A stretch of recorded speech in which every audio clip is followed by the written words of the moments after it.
ఓం గం గణపతయే నమః. మనం గణేష పురాణంలో ఇప్పటిదాకా సోమకాంతుడు ఎటువంటి మహారాజు, ఆయన ఎందుకు అడవులకు వెళ్తున్నాడు, ఆయనకు వచ్చిన అనారోగ్యం గురించి తెలుసుకుందాం. ఇప్పుడు సోమకాంతుడు తన కొడుకుకి ఎన్ని ధర్మోపదేశాలు చేశాడు, ఏమి చేశాడు అనేది ఇప్పుడు తెలుసుకుందాం. నాయన హేమకంఠ, అన్ని ధర్మాల్లోకి సదాచారం అనే ధర్మం ఎంతో గొప్పది, విశేషమైంది కూడా. రాజన్న ప్రతి వాడు దీన్ని తప్పకుండా ఆచరించాలి. ఇలా చేయటం వల్ల రాజుకి ఆయువు, ఆరోగ్యం, కీర్తి వృద్ధి చెందుతాయి. వాటితో పాటు దైవానుగ్రహం, వంశాభివృద్ధి కూడా కలుగుతుంది. అసలు ఈ సదాచారం అంటే ఏమిటి అన్న విషయం గురించి నీకు చెబుతాను, శ్రద్ధగా విను. 2.5 గంటల కాలం ఒక యామం అని చెప్పబడుతుంది. సూర్యోదయానికి యామకాలం ముందుగానే, అనగా తెల్లవారుజామునే నిద్ర లేవాలి. అదే బ్రాహ్మీ ముహూర్తం. నిద్ర లేచిన వెంటనే తాను పడుకున్న మంచం మీద నుండి పైకి లేచి వేరే చోటికి వచ్చి ముందుగా తన గురువుని, దైవాన్ని ఓంకార సహితంగా భూమాతని ప్రార్థించాలి. భూమి మీద తన పాదాలుంచుతున్నందుకు అపరాధ క్షమాపణ కోరుకోవాలి. ఆ తరువాత బ్రహ్మాది దేవతలకి కూడా వరాల్ని ప్రసాదించేవాడు, సకల ఆగమాల చేత ప్రశంసించబడేవాడు, మాటకి మనసుకి అతీతమైనవాడు అయిన గణేశుడికి నమస్కరించాలి. తరువాత త్రిమూర్తులైన బ్రహ్మ, విష్ణు, మహేశ్వరులను స్మరించాలి. మానసోపచారాలతో వారిని పూజించాలి. ఇలా చేశాక చేతిలో నీటి పాత్రను తీసుకొని గ్రామానికి నైరుతి దిశగా బహిర్ప్రదేశానికి వెళ్ళాలి. అక్కడ శౌచక్రియలని ఆచరించాలి. రాత్రి కానీ పగలు కానీ ఉత్తర దక్షిణ దిశలుగానే మానవుడు మూత్ర విసర్జన చేయాలి.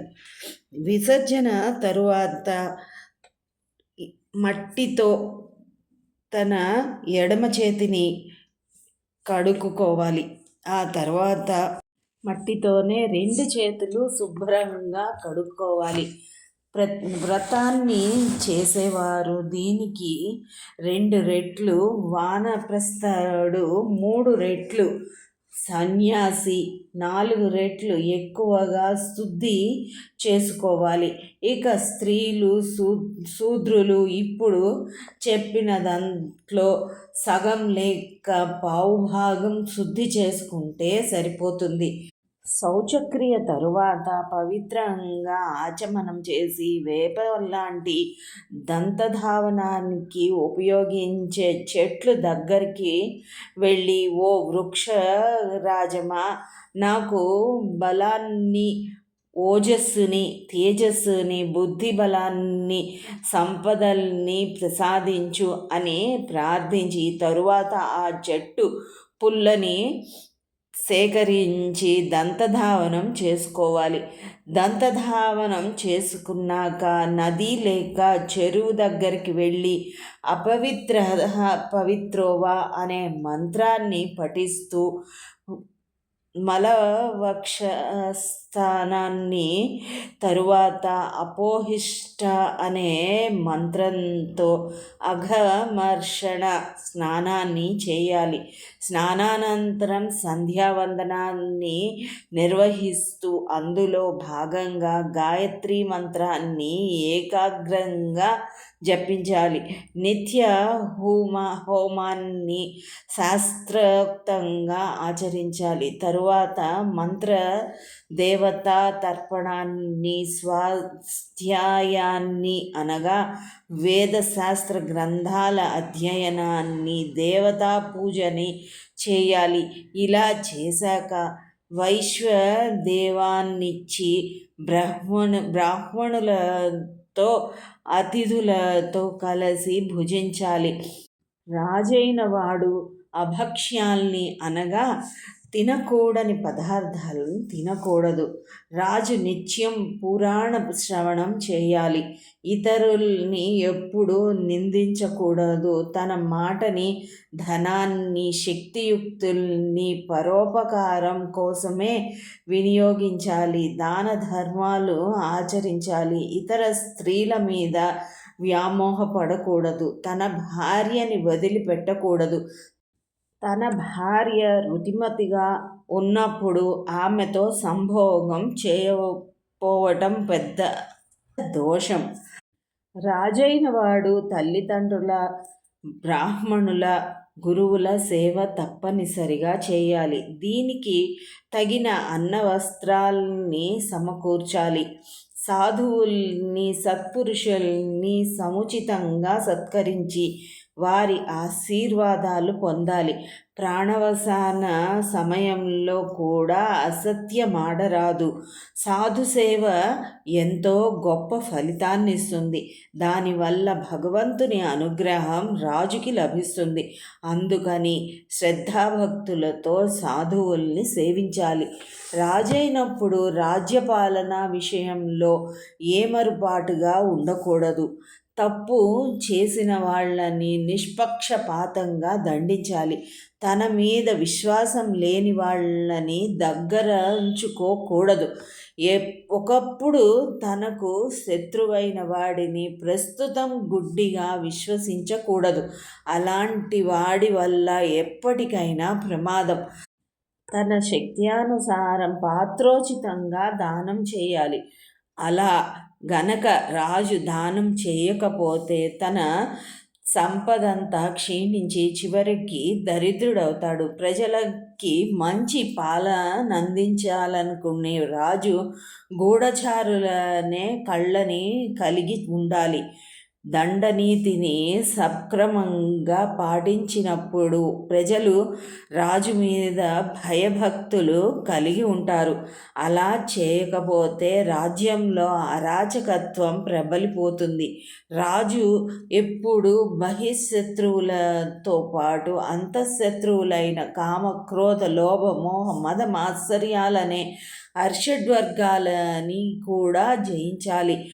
వృత్తిఛేదం, సంతానఛేదం, దేవదార్ఛేదం అనేవి చేయకూడదు. ఉద్యానవనాన్ని, నీడనిచ్చే చెట్లని ఎప్పుడూ నరకకూడదు. సర్వకాలాల్లో ధర్మవంతుడుగా ఉంటూ త్యాగబుద్ధిని, దానబుద్ధిని కలిగి ప్రజలకి అందుబాటులో ఉండాలి. రాజన్నవాడు స్త్రీలకి రహస్యాల్ని ఎప్పుడూ చెప్పకూడదు. మిత్రద్రోహం చేయకూడదు. సహృదయుడై ప్రసన్నంగా ఉండాలి. తన భృత్యులు, ప్రజల అభిమానాన్ని పొందాలి. బ్రాహ్మణుల్ని రుణ విముక్తుల్ని చేయటం, గోవుల్ని రక్షించటం అనేవి రాజు విధిగా చేయాల్సిన పనులు. దేవబ్రాహ్మణ పూజ రాజు అనుసరించాల్సిన ధర్మం. ఈ విధంగా ఎన్నో రకాల రాజధర్మాలని, ధర్మ సూక్ష్మాలని హేమకంఠుడికి ఉపదేశించాడు సోమకాంతుడు. ఒక శుభముహూర్తంలో సోమకాంతుడు సమస్త రాజలాంఛనాలని సమకూర్చి పుర ప్రముఖుల అందరి సమక్షంలో విఘ్న నివారణ కోసం గణపతిని పూజించి తరువాత ఇష్టదేవతల్ని ఆరాధించి సమంత్రకంగా వేద విధులైన విప్రుల వేదఘోషల మధ్య మహావైభవంగా తన కుమారుడికి పట్టాభిషేకాన్ని నిర్వహించాడు. అలా ఘనంగా పట్టాభిషేకం చేసిన తరువాత ఒకరోజు మంత్రుల్ని పిలిచి, అమాత్యవర్యులారా, ఈ హేమకంఠుడు నాకు వారసుడు. నేటి నుండి మీ మహారాజు ఇప్పటిదాకా నా మీద చూపిన అభిమానాన్ని, ప్రేమని ఇతడికి మీద కూడా చూపండి. నా ఆజ్ఞలాగానే ఇతడి ఆజ్ఞ కూడా పాటించండి. రాజ్యపాలనలో తగిన సలహాలిచ్చి సుపరిపాలన కొనసాగేలా చేయండి అని చెప్పి తన కుమారుణ్ణి వాళ్ళకి అప్పగించాడు. తరువాత సమారాధనతో బ్రాహ్మణుల్ని దాన ధర్మాలతో సమస్త ప్రజానీకాన్ని సంతృప్తిపరిచాడు. చూశారు కదండి, సోమకాంతుడు ఎంత ధర్మాత్ముడో, తన బిడ్డకు ఎంత మంచి ఉపదేశాలు ఇచ్చాడో. ఇప్పుడు మనం సోమకాంతుడు చేసిన తపస్సు గురించి మనం వచ్చే భాగంలో తెలుసుకుందాం. ఓం గం గణపతయే నమః.